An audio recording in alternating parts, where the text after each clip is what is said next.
All right. So since I forgot to do this for my last episode, let me just introduce myself. I am your host, Chad Denton, and this is Trash Canon.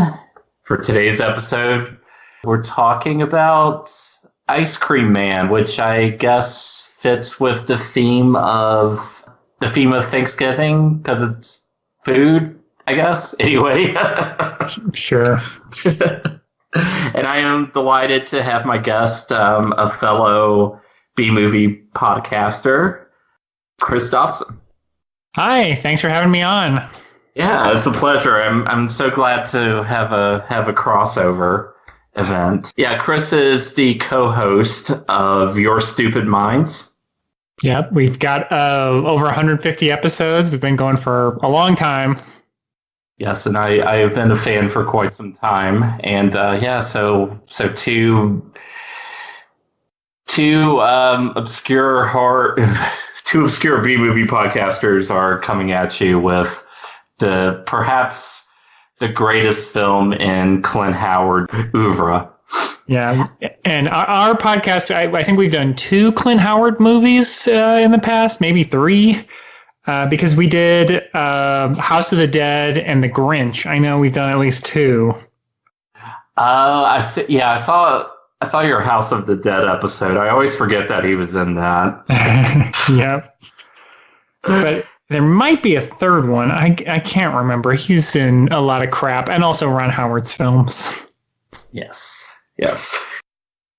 Well, I guess the first question that comes to mind is with Ice Cream Man is, have you ever heard the term hard pack used to describe ice cream before you saw this movie? No, I have not. My, I'd like to buy a gallon of your hard pack. Do you deliver? No.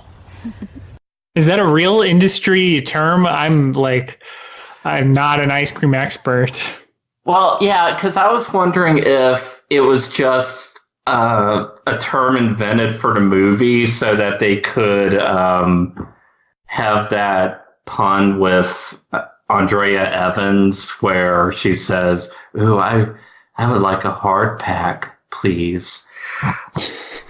Or if it's like an actual thing, because I couldn't even tell what it was. At first I thought it was like a term for, like popsicles or something, but he gives them a waffle cone.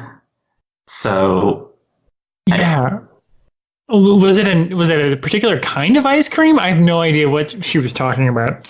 Yeah. Well, the term comes up again a few times later, so I don't know. If anybody can help us solve this mystery, please contact us. The mystery of hard packs. And your brain does get rotted by watching so many of these movies. I watched Kid Cop on Amazon Prime this year for our show, and they want to use the term push-ups, but I guess that's trademarked, so they keep using the term slide-ups in that movie. And you're like, what are you talking about? Like, nobody's ever called this ice cream a slide-up. Oh, man. Yeah. Maybe that's a similar thing. I don't know. Maybe waffle cone is trademarked. Given the quality of the movie, I suspect they just invented the term hard pack for that joke. Yeah. So, in case you all don't know, Ice Cream Man is a film from 1995, mostly known for starring Clint Howard, and also the son of Lee Majors is in it. It's his last movie ever, and if you see it, you'll understand why. Particular note to me is that, as I mentioned, Andrea Evans is in the movie, who you may or may not know, or who you may or may not admit you know, played Tina Ward on One Life to Live. So she's my girl. And also, Airwolf star John Michael Vincent is technically in the movie. Biologically, he's in the movie, but like on a profound metaphysical level, he's also not in in the movie. He's one of the detectives, right? Yeah, the one who just basically walks around and glowers at everything. Mm-hmm. Yeah, I mean, this movie, and we'll talk about it, I guess, more in depth, but it's kind of I feel like somebody as crazy as me casted this movie because it's just like Sandahl Bergman is in it for like 30 seconds. And I'm like, why? Like, why would you cast? And Olivia Hussey, who was in the Romeo and Juliet from the 60s and Black Christmas, is also like a major character as the nurse that like takes care of Clint Howard's character. So it's just like all of these very, like cult people who you're like, oh, I sort of know who that is. And they're just throughout the movie for no real reason. Well, I'm glad you brought up Olivia Hussey because, and I should mention you might also know her from Stephen King's It, but true. I want to note this because for a long time I got her confused with the actress who plays Beverly, but she doesn't play Beverly. She plays the love interest of, sorry, I'm blanking here. Bill. Mm-hmm. And yeah, I'm glad you brought up the casting because it's really funny that I actually looked it up. She was in her mid-40s when she performed in this movie, and I have to say that she looks like at least 10 years younger than that. So good for you, Olivia. Yeah, they gave her glasses and like tried to make her be this like senile old lady, and it's like, you're not fooling anyone. Yeah, exactly. Like her character, she plays the character like it's someone who's at least in her 70s or even 60s, but she looks young. She was wearing these old lady glasses throughout, but it's still. It was like they just didn't bother getting an old woman into the movie. And also, like, one of the kids who we'll introduce later, Tuna, and yeah, his name really is Tuna. Like, even his mother calls him that, even though I'm pretty sure it's supposed to be a nickname. But they didn't bother getting a fat kid.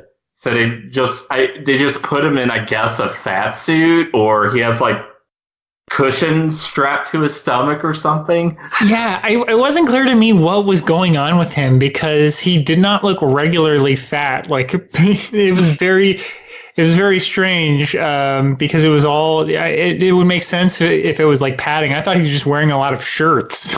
Yeah. It was just confusing. I was like, that kid's not fat. Why are they all making fun of him for being a fat kid? Yeah, it's so weird. And probably a lot of the movie's casting problems. I should clarify, this movie was made by Paul Norman, and it's the only non-pornographic film he ever made. Yeah, that's why it was so strange to me. I was like, why did he do this? Yeah, and he actually got... Oh, yeah, and of course we forgot David Warner. Yeah. David Warner for like 2 scenes. I don't know why. That add nothing to the plot. So I don't know if he just had like a lot of friends around Hollywood. This is the cheapest way to make things interesting, but I've got to read just a few titles off of his IMDb page. So my favorite is The Erotic Adventures of the Three Musketeers, Sexual Olympics, and Young and Anal. I like Intercourse with a Vampire. That's pretty good. Oh yeah, also Bitches in Heat Part 1, Locked in the Basement. Yeah, and he like as much as he has these sort of like minor like B actors, people from Airwolf and the It miniseries, he also has a couple of just porn actresses for no real reason.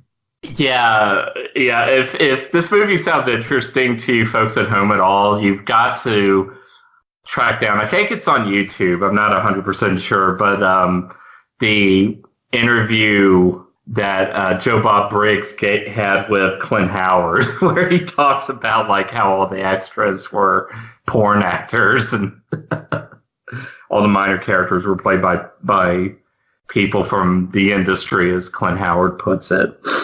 Yeah. I mean, there's like this is a movie with some tone issues, but none come to the forefront more when there's like photographs of somebody like, having what looks like a pretty serious sex scene. And I think you see boobs and it's like, what is this doing in this bizarre horror movie that all of a sudden there's like, this porn actress is naked in it. Well, speaking of the movie's issues with tone, I guess we should run through the plot, such as it is. So, it opens up with like an idyllic 1950s suburb. A ice cream man is gunned down. They never explain why. I guess the implication is that it was like he was just caught in the crossfire, but the ice cream man is gunned down, and we see Clint Howard as a little boy covered with blood and traumatized by the incident, and just asks his mom, who will bring the ice cream? And we find out later that he has become an ice cream man who specializes in, I don't even know how to describe it, just basically that he has human body parts such as eyeballs in his ice cream and cockroaches and everything, but nobody seems to notice. Yeah. And also he's like, he speaks in a very strange voice, and is very like affected. So like the fact that the police talk to him in the first 10 minutes and are like, well, you're free to go is very strange, because you're like, well, you're obviously insane. So we're going to talk to you some more and just find out what's going on here. Oh yeah. That's another fun detail from the interview, is that Ron Howard would, while driving to the set, he would actually scream himself hoarse in his car just to give himself that gravelly voice of his that he has in the movie. So I mean, he was taking it seriously. Yeah, it's a choice. So yeah, he is an ice cream man. I don't know what his plan is I guess he's just going to sell ice cream with human remains and bugs and things in them. Well, yeah, that's the other thing. It's like nothing, because throughout the movie we constantly get flashbacks to his childhood, which was spent after the ice cream man was gunned down in an insane asylum.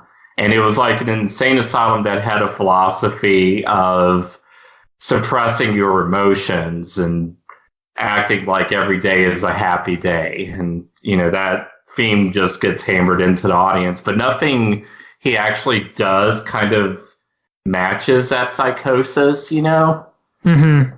And it's implied at least that he's had a lobotomy, but it's not really clear whether he really did or whether he just has like nightmares about it. So I don't know.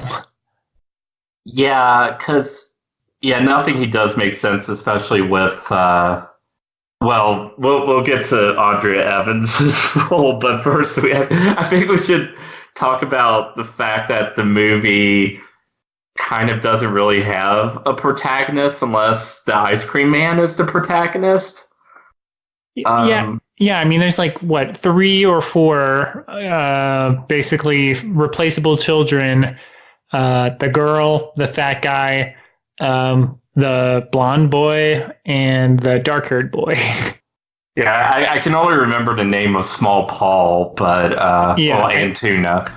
Right, and he's not even one of the 4 I just mentioned. He's the 5th one. Yeah, that's right. Because he is not, they have like a special gang that these like elementary school kids or middle school kids or whatever they are all in, called the Rocketeers, right? Right. Because they all love that Joe Johnson 1991 film. So that's their. They have little rockets on their bicycles, and they get little rocket popsicles, and they don't let the small Paul join because, I don't know, I guess he's not good enough. Yeah, he just kind of hangs out with them, and he's reading an obviously fake book about the Pied Piper at the beginning, but the theme doesn't really have anything to do with the movie, except I guess maybe because the Ice Cream Man targets children. Yeah, the movie really seems to think it does. Because Clint Howard, like, they're talking about, then the Pied Piper killed all the rats, blah, blah, blah. And he's like, yeah, and then he took all the children away because the parents wouldn't pay. He's like, what are you talking about? Oh, no, but that wasn't Clint Howard. It was like this random guy. Oh, you're right. It was the park guy who then is killed immediately after that. Oh no, he isn't killed. He just disappears from the movie. No, I'm sure he's killed off screen. Is he? I'm pretty sure because people are looking for him, and I think at least one of the corpses we see is his. That's right. He is. I forgot about that. Oh, this movie. Yeah, because they introduced when he first shows up, they play menacing music when he appears, and it's strongly implied that he's going to abduct and rape one of the children. I guess fortunately that does not happen. Clint Howard saves the day and murders that guy, I guess. Well, yeah, but that's the thing. It's like none of Clint Howard's motives never make sense. Yeah, because so we don't see that murder, but we do see he's in an alley, and small Paul comes upon him and is like, do you want some ice cream, kid? And he gives him some, and he's like, I used to be different too. They bond over being, I guess, weirdos who had illnesses as children. And then small Paul sees he's got a bunch of bloody weapons in his truck. So then you think he's going to kill this child, but he doesn't. He's grooming him to become his, Robin to his Batman or something. I don't know why. Yeah, small Paul basically gets the Patty Hearst treatment, which to me was actually the part of the movie that I really liked, actually, if I was at least kind of original, because, well, no, you could call the whole movie original, but just original in that you don't really kind of see that kind of storyline where, the slasher villain takes on a protege, Right. And it's not really clear that that's what he's doing. And since all you've seen him do is be super menacing and have eyeballs in his ice cream, you're well, he's just going to murder this, 10-year-old who, by the way, is dressed in the most early 90s outfit. He's wearing a purple and yellow long sleeve shirt. So. Oh, yeah. I also love that Tuna's mom still had the shoulder pads, 80s, early 90s shoulder pads, to the point where she's walking around in a grocery store. Well, I should have grocery store in quotation marks because it was probably the fakest grocery store I've seen in a movie. But she looks like she takes up the aisles with her. Yeah, this is definitely this movie released in 1995. It definitely feels like something they filmed in 1991 or 2, because there's a lot of nobody has the pink short shorts, but that's the only thing from the this is the 90s. I didn't see I guess we did see tie-dye shirts. We didn't see that many the pink and purple neon looking shirts. But yeah, it was a time capsule for me of being I owned that shirt.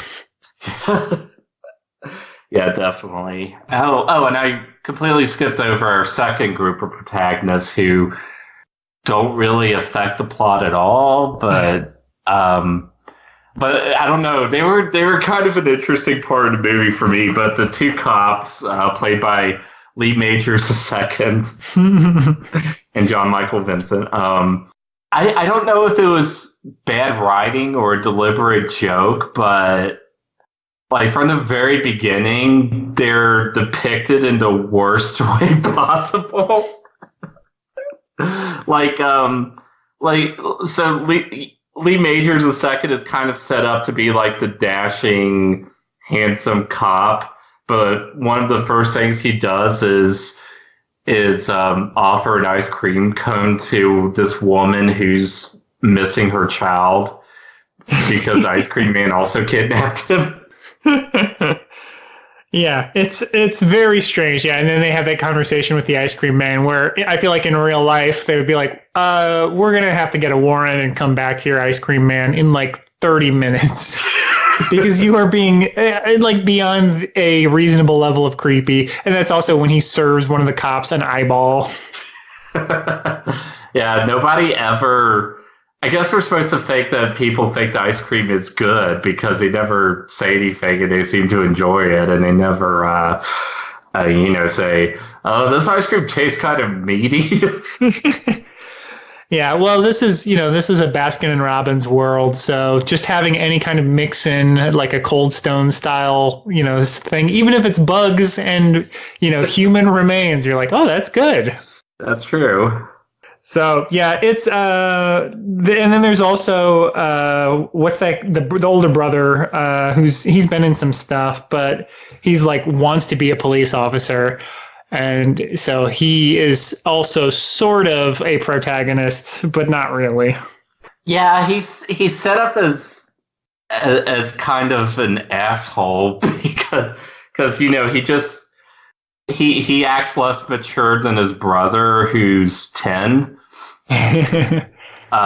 Just berating him over the fact that he's friends with a kid named Tuna, and he just doesn't let it go. And it is the kind of humor I hate, where you give a character a stupid name and then have another character for like 30 seconds of script to just be like, what a stupid name you have. Well, how can anyone have a name that stupid? It's like, yeah, we all agree, and like you wrote it, so like why you can make like one quick joke about it, but to just go on and on, be like, his name is Tuna? Like, what kind of name is that? Who names their child Tuna? I'm like, yes, it's stupid. Yeah, the Blue Lives Matter crowd really need to go after this movie, especially because of one scene. And I think you know what the scene I'm talking about, but before I get there, we should mention that Ice Cream Man kidnaps another kid, but doesn't try to turn him into a protege. He gets away. And again, it's like, what is he trying to accomplish? I guess he was just trying to scare that kid because he was rude to him for a minute. Yeah, I don't know what his goal was. Was he going to kill that kid or not? I don't know. Yeah, he never kills any kids, which again is like a big flaw in this movie. They keep teasing you with it, but it's like, damn it, I just want to see some child murder, and then doesn't deliver. Yeah, it's deeply strange because it's directed like a sub Home Alone or like Beethoven type movie where all the adults are like imbeciles and children are smart, capable people. Which is the opposite of real life, where children are morons. Exactly. But then it has this like gross out horror that like you can't just show this movie to like 9-year-olds. It has a lot of genuinely upsetting stuff in it. I mean, I don't know. I couldn't verify this, but I kind of feel like this movie might have been trying to rip off It. Maybe that's why Olivia Hussey's in it. I don't know. Yeah, it did remind me of it with the like kids riding around on bikes and everything, and the sort of losers club type, kid gang. So yeah, I feel like it does try to make you think about better things than it. But yeah, so Then what even happens next in this movie? Because I feel like the plot just kind of glazed over me for a while, where I was like, what's going on? Who's that? Why is this lady flirting with the ice cream man? Well, we should probably get out of the way what makes the one girl in the group a loser. She has her father, played by, oh God, I really shouldn't be blanking on his name right now. Warner, right? Yeah, David Warner. Man, how could I forget him? He's in everything I watch. I was just thinking Ra's al Ghul from Batman the Animated Series. Oh, yeah. Yeah, he's introduced as the girl's father, and he's a reverend, and the girl's mother speaks in tongues. And they have like this huge scene where it's clear that the girl finds this very upsetting about her parents, but she doesn't.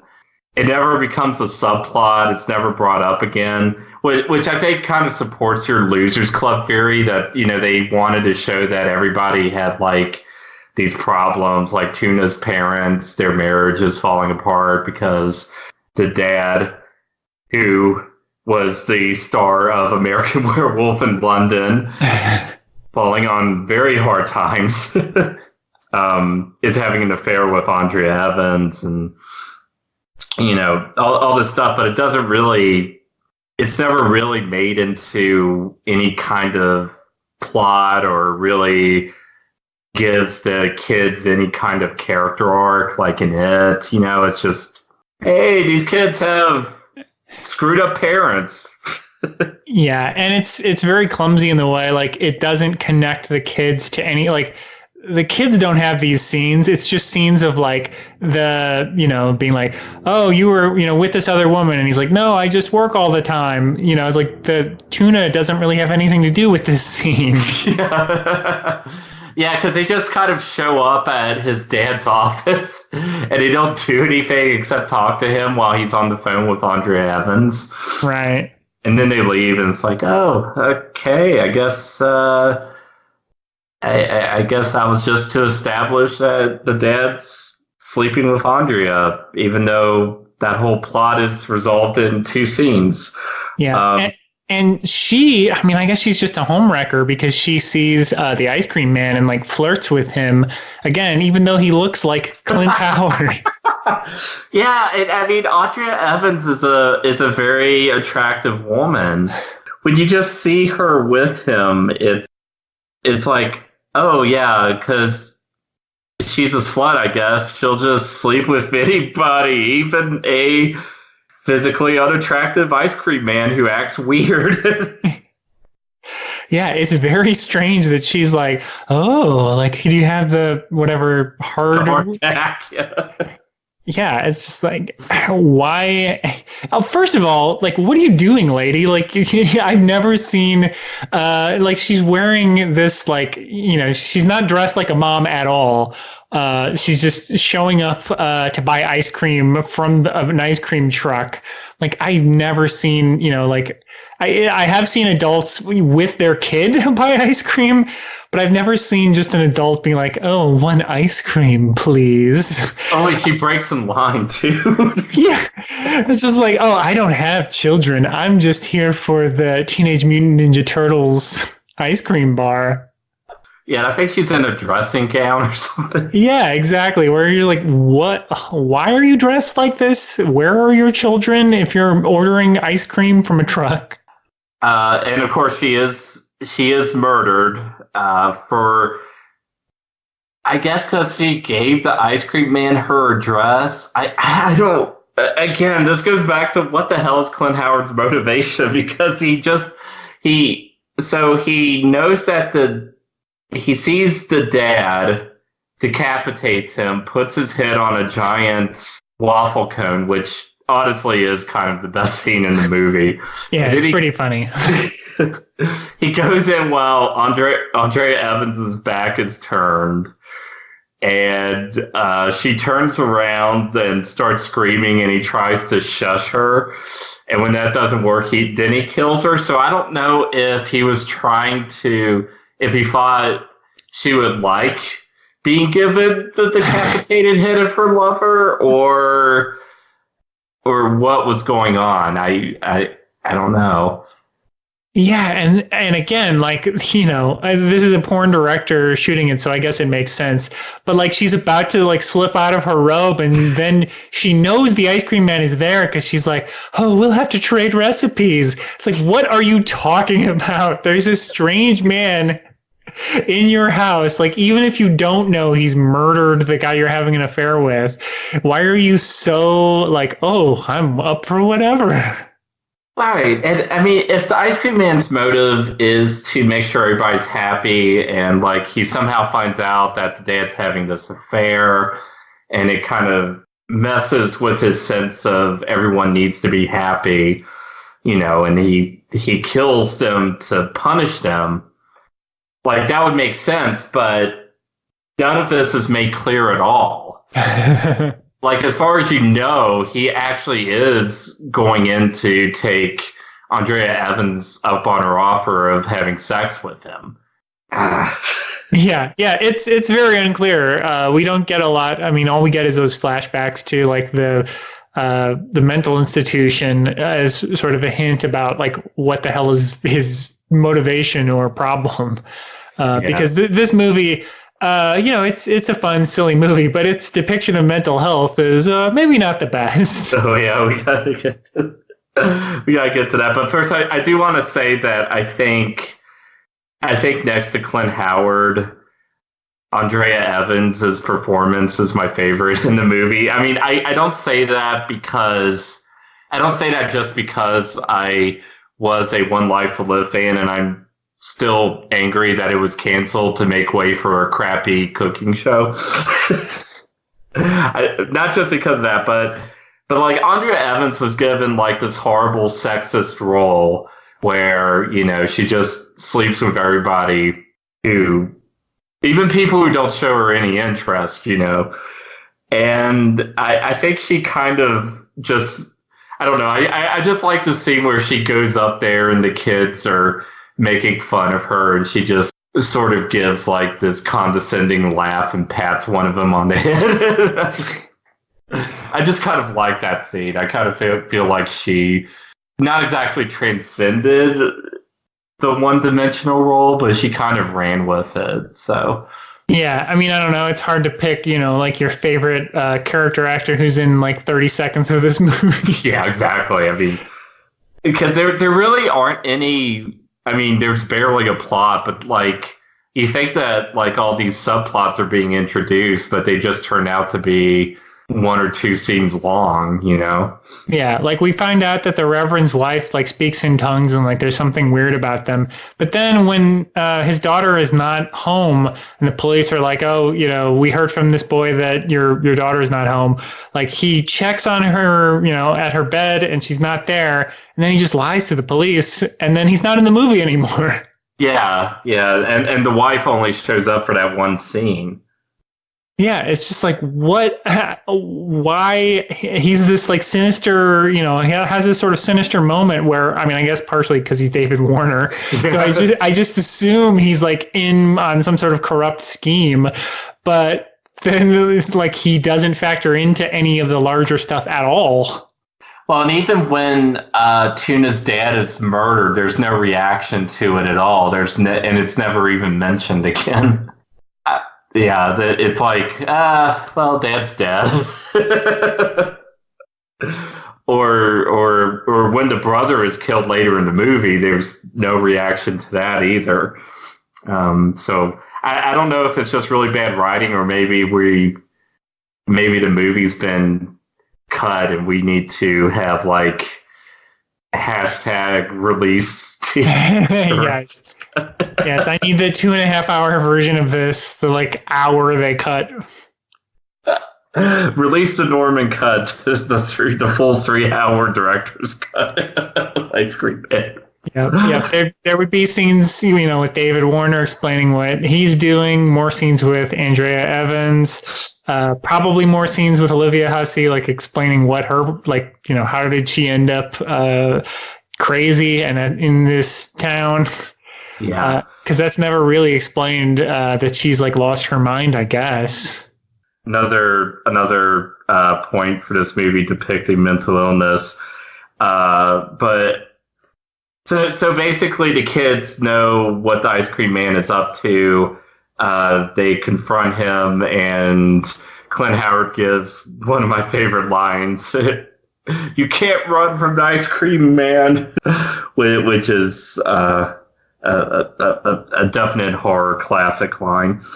But Tuna and the ice cream man just happen to run into each other at the grocery store. Again, quotes around grocery store. Mm-hmm. And yeah, what did you think of the thrilling chase scene? It was a lot of fun. And again, I didn't know what he wanted to do. And again, it's so weird. That was, Sandal Bergman, who's in like Red Sonja and Conan, playing this like shoulder padded, wife for like 2 scenes. I don't really know why. So then, and also Hell Comes to Frogtown. Who could forget? Oh yeah. It was weird to see her, playing like the mom, in this like love triangle. But yeah, it's a fun scene. And then when he like runs, you see where it's going when like he runs into like the butcher shop area, that he's going to be scared. But then we don't get a very scary moment. We just get the butcher kind of like saying something like, you shouldn't be here or something like that. And then it just cuts to another, C grade, like, oh, it's that guy. As he's like, you can understand, lady, it was an honest mistake. Please don't sue us or some joke like that. It's like, I don't know exactly, they haven't shown that he's perfectly okay. He's just like freaked out, I guess. Yeah, I just like the idea that the kid is in danger, even though it's a crowded grocery store. And, what can the ice cream man realistically do, Yeah. And also, when he tries to elude the ice cream man by getting on the lower... Yeah, the shopping cart's like little lowest level, where you put just pet food and like heavy crap. Yeah, like nobody notices the fat kid getting wheeled around. Yeah, suddenly there's 100 pounds more. Like suddenly my shopping cart's like veering to all sides the second it starts rolling. So yeah, nobody notices that. It's also like it's a strangely crowded grocery store because it's very clearly just the set of like one like 25-foot long room, which is what we all know grocery stores look like. Yeah, and it's all blue. There's no paneling at all. But it did have one of my favorite scenes, and I don't know if I should be ashamed of admitting this, but I actually laughed at it where the ice cream man was in hot pursuit of Tuna, and like this random woman asks him for his opinion on lipstick color. Spotted with cherry syrup. Cherry syrup, it's good. Looks good on you. Get a dozen.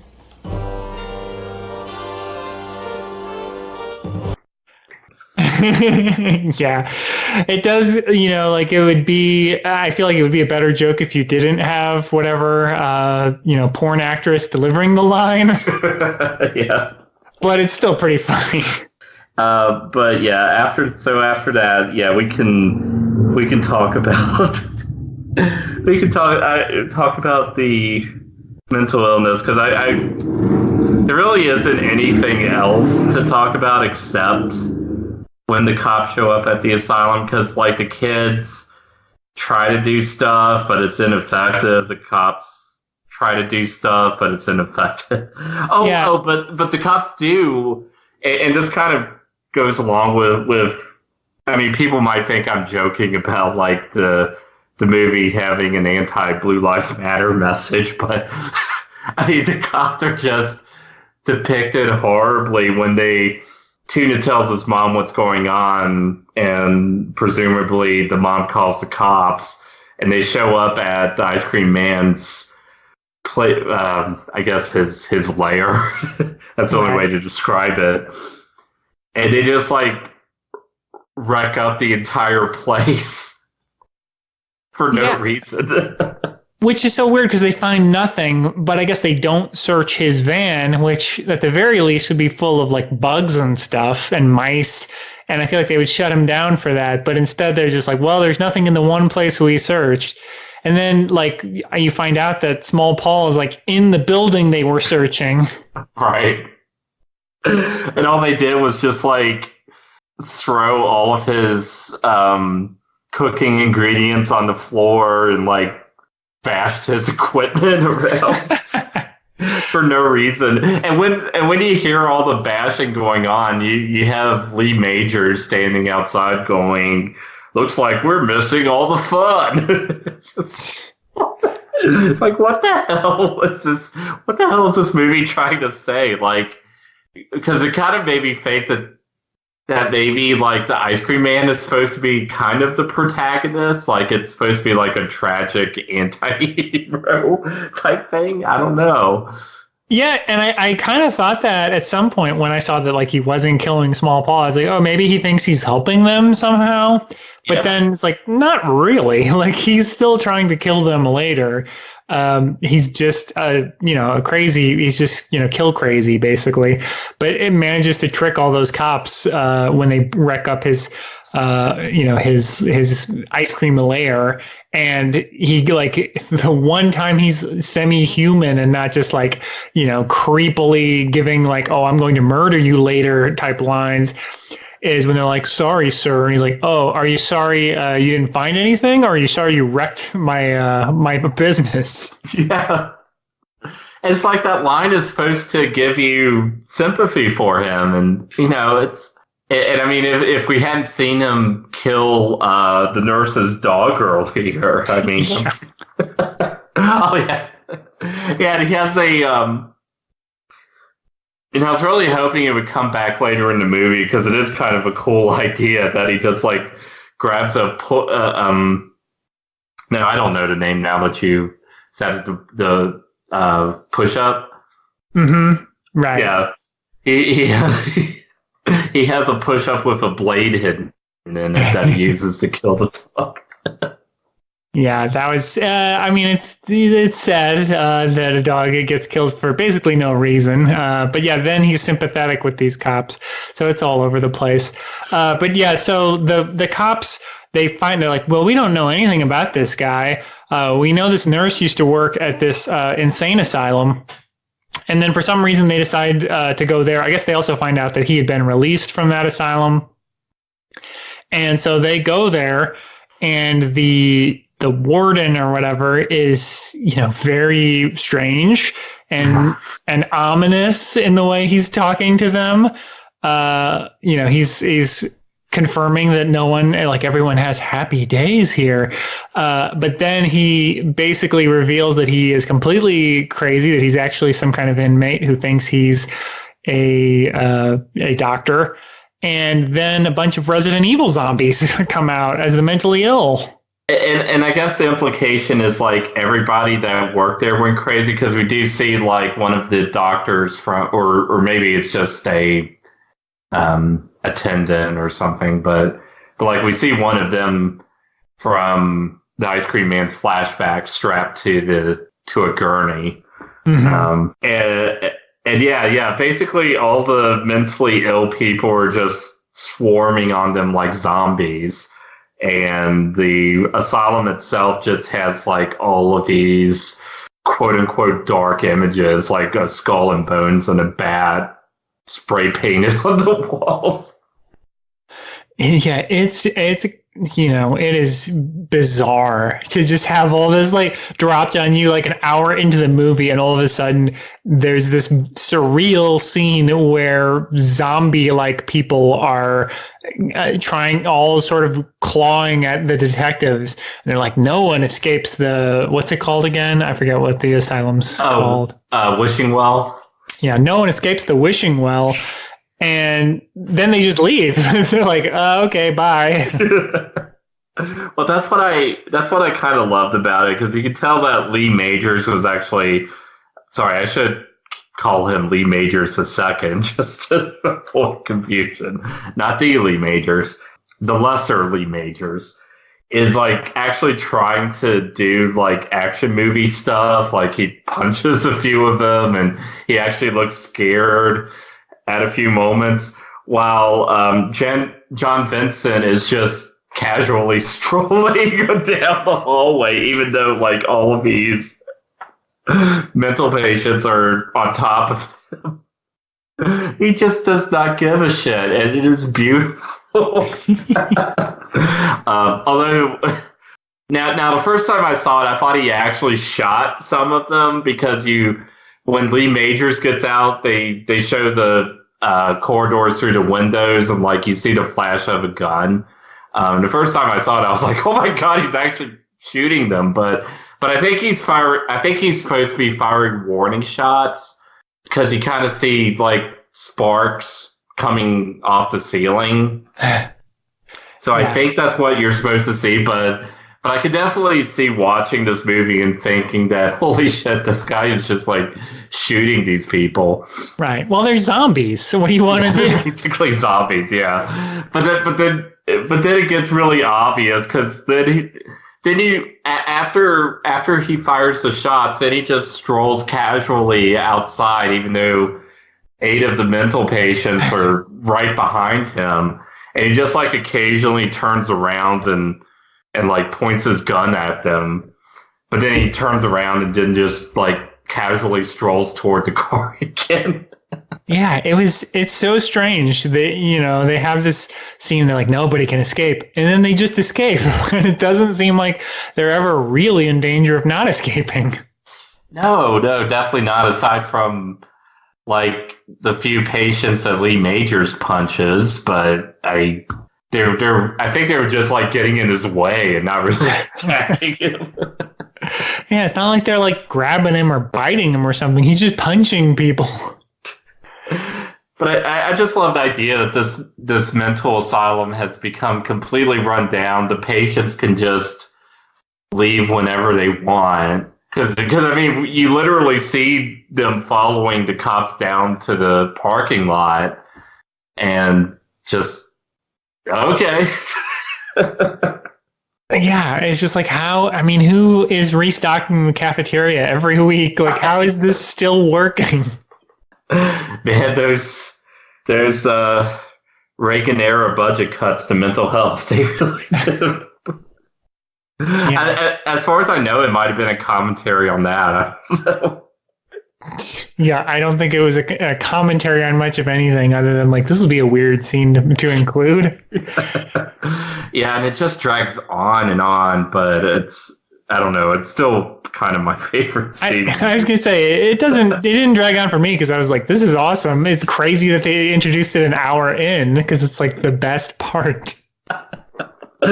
Yeah, I could agree with that, but although I could see people kind of getting tired of it, because again, it's just them walking down the hallway while zombies are all around them for what, 10, 15 minutes. Right. Yeah, but like, just walking past all this weird crap, and you're like, what? Yeah. Like, it's just very strange. So, and if the alternative is child acting, I'd rather just have weird, British style horror in an abandoned asylum, 9 times out of 10. So yeah, then the children, how do they? I guess they took photos of the ice cream man's truck, so they know he has corpses in there. Is that how they figure him out?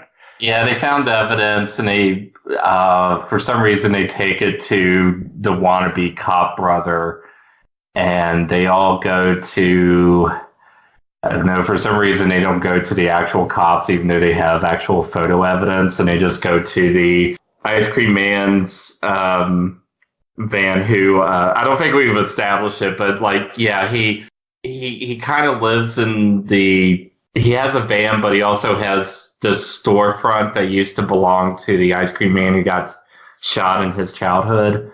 Right. The crazy nurse, played by Olivia, is his landlord. They don't make it clear how she got ownership of the property that just happened to belong to the ice cream man that he used to idolize, Whatever, it doesn't matter. Yeah, I mean, it really could just be like an It type situation where the whole town has just been infected with whatever's going on. Like you could have a third act twist and just have like, oh, it was Bob the whole time. Exactly. So yeah, and by this point, the Ice Cream Man goes full slasher villain. Oh yeah, I just to backtrack a little bit, I should mention that he also kills the Tuna's dad with a waffle iron, which was honestly one of my favorites. Yeah, so that he could put his head in a waffle cone. But anyway, he kills the wannabe cop's girlfriend by stabbing her in the head, and he gives the line, "That's what I call brain freeze." And he kills the wannabe cop too, and even though he's one of the kid's brothers, the kid doesn't really, react at all. Yeah, do we even see that kill? Because I think, doesn't he just come out wearing the brother's clothes? Yeah, it's also off screen too. Yeah, he just goes in and pretends to be the brother to trick the girlfriend, and then he kills her. Which again, it's just like, I get there. It's dark and you're in a movie, but Clint Howard is not. He looks nothing like this guy. Yeah, exactly. This like 18-year-old like athletic guy, and then Clint Howard like this tiny little. Like his posture. You're like, have you shrunk like 6 inches? So yes, he kills the girlfriend who, as I mentioned, like she has basically a nude scene, although it's just in photographs. And then he chases the children, and then he has, I guess there's a police detail that was supposed to follow him, and so he has the corpse, like the heads of the 2 cops that were supposed to follow him, and puts on a little puppet show with them, which I appreciated. Like I love that. I like when he gets mad at one of the puppets because it keeps like making wisecracks. You're not funny. Yeah, so that was a quality scene, and I liked how whoever did the prosthetics, how like the mouths move a little bit, like just barely, but enough where you're like, that's weird. Like, how did they make that happen? Where they just have this, paper mache head where the mouth just opens and closes a little bit. Yeah, Clint Howard talked about that too. It's like they had to be very, very careful with the heads because a lot of the movie's budget went into them. Yeah, I mean, you can really tell because I'm like, that's not a bad effect, really. No, it wasn't.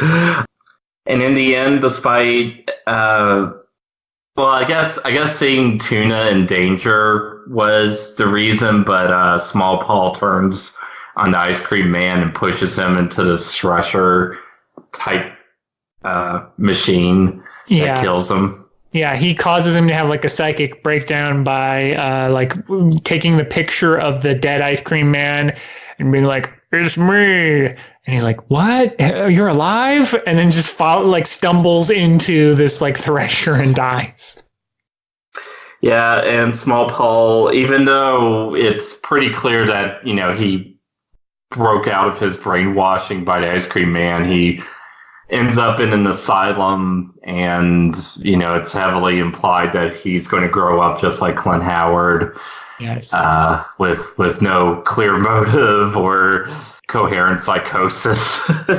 Yeah, the final scene is him looking up and looking like Macaulay Culkin in The Good Son. So it's like, oh no, he's evil. Yeah, so that's Ice Cream Man. It was supposed to get a crowdfunded sequel, which I'm not ashamed to admit that I donated $20 toward.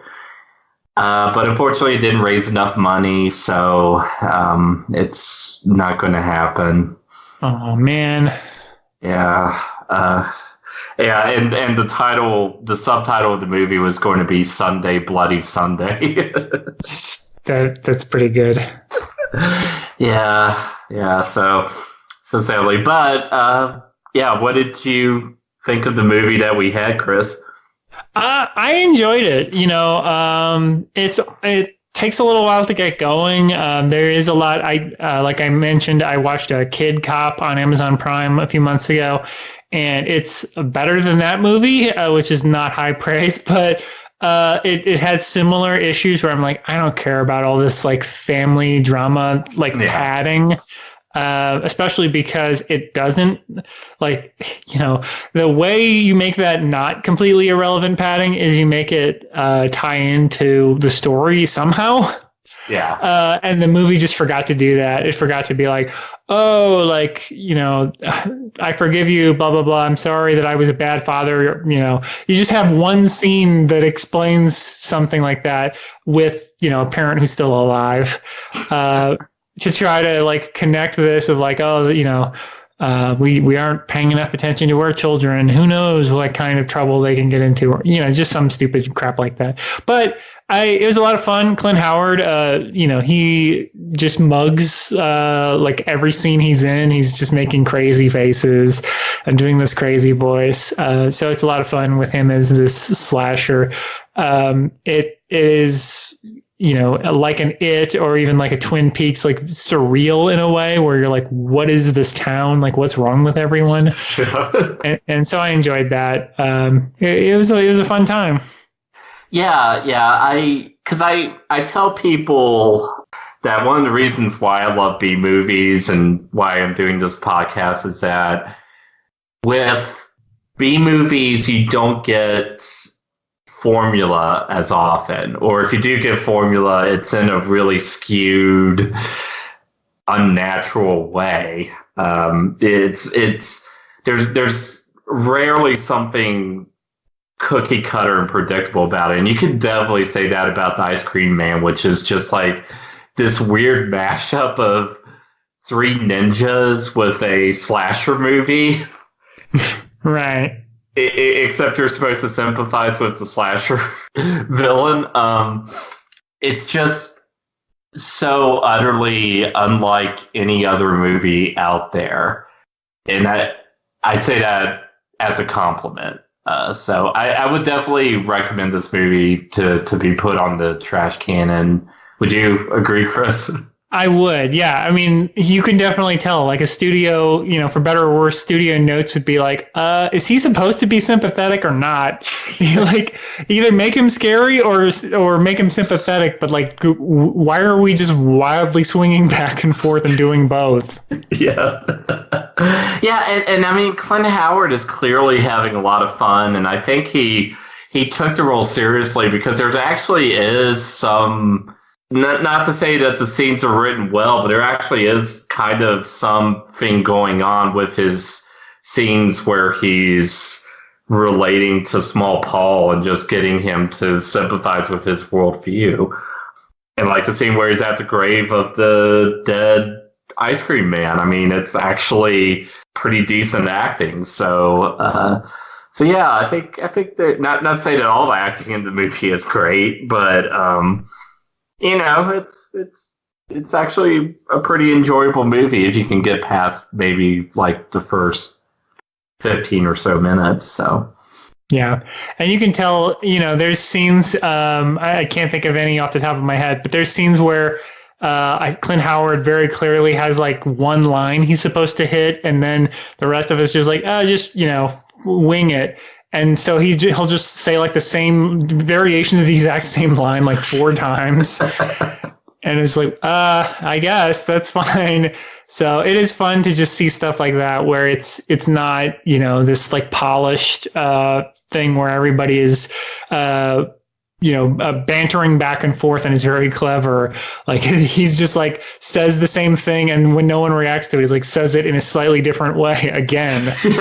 Like, yeah, that is like real life. Yeah, it really is. All right. All right, Chris, why don't you tell the folks at home where they can find you? We've got a podcast called Your Stupid Minds. It's 150 episodes plus strong. You can find us on yourstupidminds.com, on iTunes, Google Play, Stitcher, most of those services. We also are on Facebook and Twitter. And I assume you're going to plug this for your own show, but if you rate us 5 stars on iTunes, it's helpful for reasons that I don't understand, but I'm told it's good. So you can check us out. We've done some of the same episodes that your show has done. So if you watch Hard Ticket to Hawaii and are like, I need even more Hard Ticket to Hawaii podcasts, why not listen to 2? Yes, exactly. And I am Chad Denton, and you have been listening to Trash Canon. Be sure to check me out on YouTube under Hollywood Hates History and at the blog Trash Culture on WordPress. All right, have a good night, everybody. And don't forget, you can't run from the ice cream man.